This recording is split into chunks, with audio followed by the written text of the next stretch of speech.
Mootummaan naannoo Oromiyaa qonna bu'uurarraa jijjiiruuf hayyoota damee kanarratti muuxannoo qaban waliin bara darbe hojii eegale. Hayyoonni kunneenis dhimmoota seektarri qonnaa haala baratamaa keessaa akka hin baaneef sababa jedhan 9 qorannoo isaaniin adda baasaniiru. Dhiyeessiin xaa'oo fi sanyii filatamaa, makaanaayizeeshiniin qonnaa, tajaajila ekstenshinii qonnaa, teeknooloojii qonnaa ceesisuu dhabuun dhimmoota isaan qorannoo isaaniin adda baasanii. Hayyoonni kunneen qorannoo isaaniitti yaadni itti dabalamee akka gabbatuufis magaalaa Adaamaatti dhiyeessuun irratti mari'atan. Hayyoota qorannoo kana qoratan gaafanne.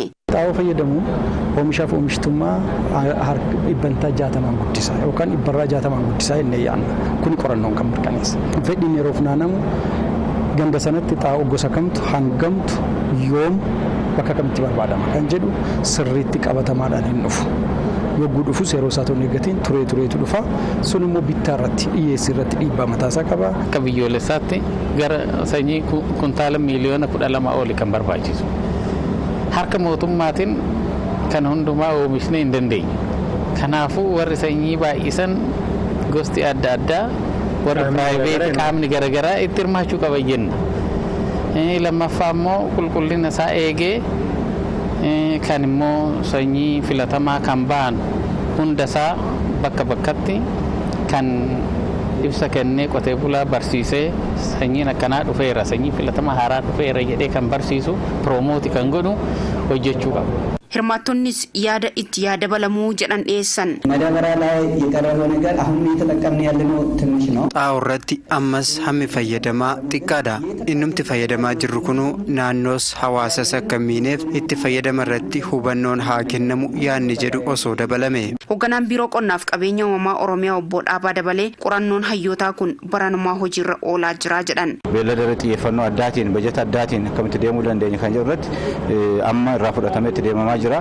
Buna irratti xiyyeeffannoon kennamee jallisii irratti makaanaayizeeshinii irratti wanta dhiyaatu kun gara bajetaatti galee mootummaan deeggarsa kennee akka bajanni facaan iddoo barbaadamuu fi akkaataa barbaadamutti yeroo itti barbaadamutti akka jiru fuuluufis nu gargaara jechuudha. Sadarkaa pireezidaantii Taanaatti qindeessaan kilaastara misooma baadiyyaa Dr. Girmaa Amantee jechi qonnaaf xiyyeeffannaan kenname jedhu afaan irra darbee qabatamaan ta'uu qabaa jedhan. Humna namaa maallaqaa fi deeggarsa barbaachisu damee kanaaf adda baasuun ramaduun akka barbaachisu eeruun. Qonna bu'uurarraa jijjiirraa jennee yoo hojjennus jedhan isa nyaannee bulluuf oomishuurra darbuu qabaa akeekan. Qotee bulaan keenya industiriidhaaf gabaan kana barbaada waan ta'eef qulqullinaan baay'inaan oomisheetan bu'aa sirraa argataa irraas immoo ofiisaatis hin fayyadamaa jechuudha. Kanaaf jijjiiramni inni bu'uuraa nyaataaf oomishuurraa gara gabaadhaaf oomishuu industiriif oomishuudha. Jijjiiramni bu'uuraa kun kan dhufu. Sadarkaa pireezidaantii Taanaatti qindeessaan kilaastara misooma diinagdee obbo Ahmad Tusaa gama isaaniitiin diinagdee saffisaa jiru kanaaf dameen oomishaa bu'uura waan ta'eef xiyyeeffannaa argachuu qabaa jedhan deeggarsi barbaachisus akka taasifamu akeekuun. ብዙ ጊዜ ወደ ግብርናው አካባቢ የድጋፍ ጉዳይ ሲመጣ ፈራ ተባይ ማለት ሁኔታ ነው ያለው. Dhimma deeggarsa gama qonnaan jiru yoo ilaallu sodaatu jira.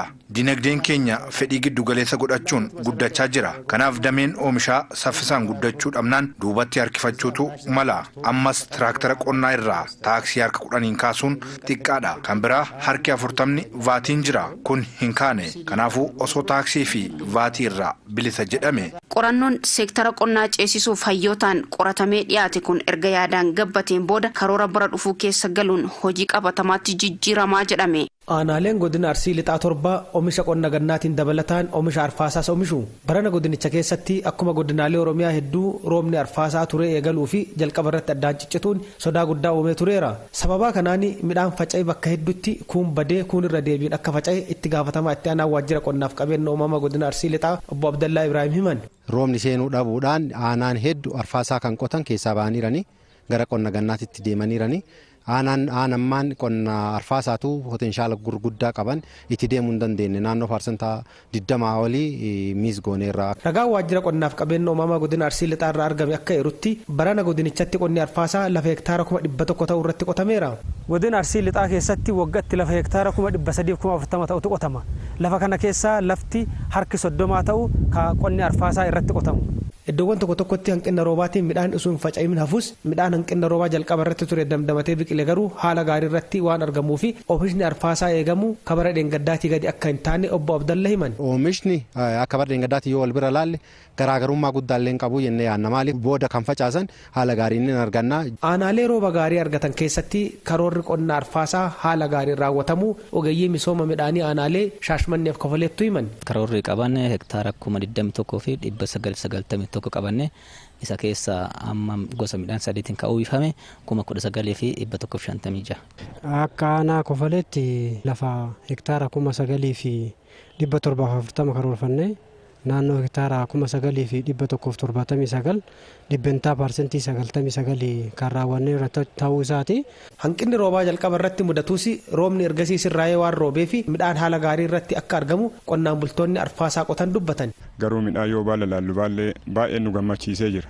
Gammachuu kanallee waan ka dhugaan waa godhu jennee akkasii addii qabna. Dhalti isaa baay'ee gaariidha. Lafa oomishni arfaasaa irraa gale irratti deebisanii midhaan biraa akka qotanis qonnaan bultoonni kunniin himan. Kadinnichaa irraa kaafne qamadiitti qonna garbuutti qonna.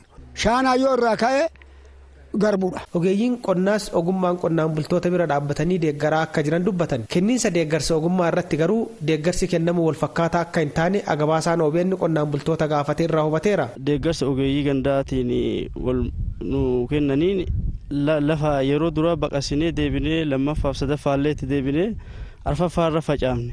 Jireenyaa jirtu malee ayinnuuftu safara. Akka isaa irraa hubanneetti amma yoo laallu nullee baay'ee itti gammannee sanyii maqotuuf taanullee isaanii mari'achuu barbaachisa jennee bakka akkasitti karoorfanneerra.